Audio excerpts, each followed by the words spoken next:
Monarch Madness happening October 11th right here at Moody Gardens. I'm joined by Clayton, an expert, obviously, because you're holding a butterfly. Tell me about the event. What's going on? Yeah, so we're hosting our first annual Monarch Madness, a Pollinator Festival. And the idea is just to bring awareness to what Galveston in particular purpose it serves in the flyaway from monarchs migrating back down to Mexico. So species in decline, and what we're trying to do is basically bring awareness to that and find a way to support them in our local community. So we're going to have vendors that are going to be selling native plants. We'll have hands-on events for kids and adults alike to learn about monarchs. And then we're also going to be tagging a few monarchs. So I have a monarch here that we've caught, and we'll actually be tagging this butterfly or tagging this species during the event. We'll have a few opportunities for guests to witness that. So don't bring your butterfly net. But yeah, that's what we'll be doing. We're going to let this one go really quick and let him go back to being a monarch. So how important, like I'm not an expert in anything related to this, how important are monarch butterflies in regards to gardens, agriculture, and all that stuff? So monarchs are a pollinator, being a butterfly. They are a pollinator. Maybe not the most important pollinator out there, but they fit in this odd category of charismatic megafauna, where they're kind of a species that is much loved by the public. And so what we can do is use that appreciation for them and use it to create conservation around them, which is an umbrella effect. So similar to how people really love elephants. And they send a lot of money and efforts to help elephants, but it affects every other animal that lives within that elephant's habitat. Same with monarchs. If we can protect these monarchs, we can create an umbrella effect for conservation for all types of insects and even endangered plants. There's quite a few species of milkweed that are endangered that have these small ranges. And we can create these areas of protection that maybe wouldn't have otherwise gotten attention. And using the monarchs as kind of that knight in shining armor for that conservation. You touched on it a little earlier. So these monarchs go to Mexico. Like, are they on their migration right now? Do they go further north, even up to Canada? What's the deal? Yeah, so monarchs actually have a multi-generational life cycle throughout the year. So essentially, depending on where you want to start, but we'll start in Mexico. The migratory population will winter in these high elevation forests down in central Mexico.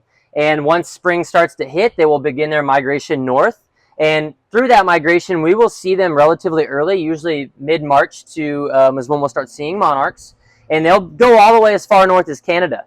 And along the way, they will reproduce. And so there'll be multiple generations that have to make the way up north. What's neat is the generation that's heading south now actually makes the whole trip, whereas the generation that's heading north stops halfway, essentially. And it's not always a hard and fast rule. Sometimes the ones going north go all the way. So it just kind of depends on resource availability, weather, and fitness when they leave Mexico. So most of the monarchs we're seeing right now are on the southern migration back to Mexico, and they should be getting there anywhere between late October to early November. That sounds like a long journey. Yeah, for a butterfly. So how do they live, like 6 months? Do they live like... It depends on the generation. So the overwintering population will survive basically from November to March. So that's 5 to 6 months. The northern effort generation, if you will, is the shortest lived generation typically. And then just kind of depends again on resources at that point, how long the generations last. So anywhere from a few months to almost a whole year. So it's very dynamic. And it's very dependent on what's happening around them, what kind of resources they have, what kind of weather, and so on. So Monarch Madness, you'll be there. People can come and learn about monarchs, different pollinators. They'll be able to ask you any question they want. Exactly. And we'll have more than just me there. We're going to have individuals from the Rainforest Curatorial staff that will also be there educating about monarchs. We have volunteers that will also be there that will be helping to educate. So a lot of our vendors are also well-versed in monarchs, but also just invertebrate conservation as a whole. So yeah, we have quite an array of people coming out to educate the public. And folks will be able to see you capture butterflies. They'll be able to see you tag butterflies. How important is that part?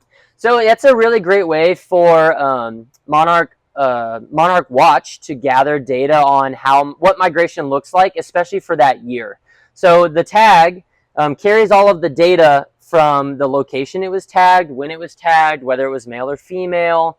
And so when they make it down to Mexico, and when they find them in Mexico, they're able to actually kind of extrapolate the data. Okay, this is when this monarch was found in Mexico. How long was that time period between Galveston and when we found it here? A lot of times they can look at survivability. You know, if the monarch makes it to Mexico but doesn't necessarily make it through the hibernation, which does happen, they can gather a lot of data from that. So it's important because there's no specific group there's no university that's out there tagging monarchs. There's no specific kind of organization that has made this their job. So it's actually a crowdsourced citizen science effort, anyone can essentially do it with a little bit of prerequisite training, and it's a really neat effort that the public can actually take part in.